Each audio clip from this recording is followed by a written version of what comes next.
Good morning, welcome back. Threat Tracker here showing elevated threats for the rest of the work week. So if you have to do anything outside, you have to do any traveling, just be warned, hazardous weather conditions, hazardous travel conditions are going to be here through Friday morning and even through Friday afternoon, very likely. Now you can see elevated threat Wednesday, Thursday. Winter storm begins today. Now it's going to happen this afternoon as rain showers start to transition into a wintry mix and then snowfall the later we get into the afternoon, early evening, providing us with multiple inches of snow accumulation this evening, especially along and north of I-70. Now, the heavy snow that's going to last for several hours is going to arrive Thursday, and very strong winds are going to take over tonight and continue through the day Thursday, tomorrow. So if you have to do any traveling at all tomorrow, you have to be careful. The winds are going to be strong. The snow is going to be heavy. It's going to blow that snow around, reducing visibility, creating snow drifting. It's going to be very dangerous. So if you don't have to be outside, might be a good idea to stay inside for these next couple days. Friday morning will still be a problem when it comes to travel, but it's going to start to get bitterly cold after this winter storm leaves. But the threat's a little bit, decreased on Friday because the snow is going to stop Thursday night. Still very dangerous though, especially if the temperatures are at a very low place and you do have to be outside. Now you can see our storm tracker showing widespread rainfall right now. Now, this is how this is going to begin. It's already started now. The winter storm's moving in as we speak. You can see to the northwest, it's already starting to mix in with some ice, sleet. You can see the darker purple color there on our radar picking up some ice happening there. And in central Illinois, northern central Illinois, heavy snow is already falling, and this is going to continue to take over as we move through the day. Cooler air is going to change this rain into a wintry mix. And here's the FUTURECAST, and I want you to pay attention here to the time at the top because you're running out of time for safe travel.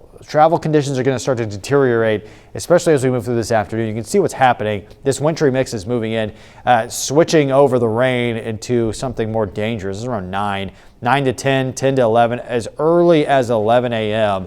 You can see along and north of I-70 in the viewing area, Casey, Marshall, Rockville, Clinton, Paris, Cayuga, maybe seeing some snowfall around this time.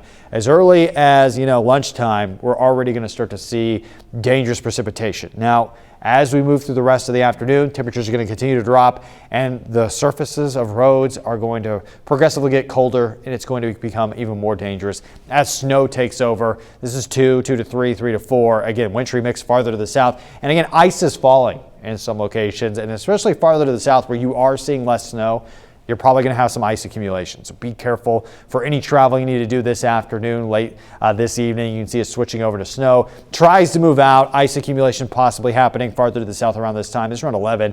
And you'll notice we have dry conditions tonight. This is timed around 11 p.m. Pay attention to this time. 1 to 2, 2 to 3. Snowfall tries to return. So there's going to be a lull between waves of this storm. First wave's happening today. Second wave's happening early tomorrow. So if you have to do anything outdoors, just because you're not hit as hard early today does not mean you're not going to be hit hard tomorrow. So be careful both days, stay alert both days, and this lull that's going to happen tonight, perhaps critical for clearing out main roads. Now you can see where heavy snow just returns immediately early Thursday. This is tomorrow around 5 a.m. and I want you to pay attention to the time at the top. I'm going to advance it here, 6, 7, 8, 9. This is heavy snow and it's continuing for hours tomorrow. So this is going to provide us with multiple inches of snow accumulation and farther to the south on top of ice accumulations that's already there. So tomorrow with the gusty winds, heavy snow for hours is going to be very dangerous for any driving. So if you don't have to do anything tomorrow, I would just stay inside. You can see the snow is not going to leave until 4 or 5 p.m. with mostly cloudy skies. Now when we get to snowfall accumulation amounts, mostly along and north of I-70, you're going to have higher snow accumulation. But just because you have less snow accumulation farther to the south does not mean you don't have to worry about the ice accumulation underneath the snow that falls on top of it. So both south of I-70, north of I-70, going to be dangerous. And after this winter storm leaves, you see where temperatures drop to a very low spot. So if you do experience power outages, keep in mind that it's going to be bitterly cold. So have a backup plan now because it looks like it's going to be -2 Friday night and Saturday morning. And that's going to be rough if you lose power during this storm. I think